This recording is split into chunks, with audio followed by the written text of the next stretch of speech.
मित्रांनो, तुम्ही एखादी चांगली सवय लावण्याचा प्रयत्न नक्कीच केला असणार आहे, पण काहीच दिवसात तुम्ही हार मानली असणार आहे। असं का होतं बरं? कारण आपण ज्या गोष्टीकडे लक्ष द्यायचं असतं त्या गोष्टीकडे लक्षच देत नाही। आपलं लक्ष फक्त फायनल रिझल्टकडे असतं। म्हणजे तुम्ही जर व्यायाम करायला सुरुवात केलीत तर तुमच्या आवडीचा हिरो तुम्हाला दिसत असतो, त्याच्यासारखी तुम्हाला बॉडी पाहिजे असते, पण तशी बॉडी 8-15 दिवसात तर तुमची होणार नाही आणि म्हणून काहीच दिवसात तसा रिझल्ट न मिळाल्यामुळे तुम्ही ती गोष्ट सोडून देता।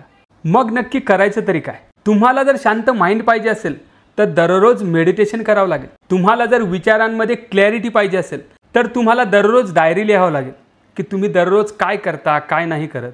यामध्ये सर्वात महत्त्वाची गोष्ट आहे, दररोज कुठलीही गोष्ट दररोज करायची असते।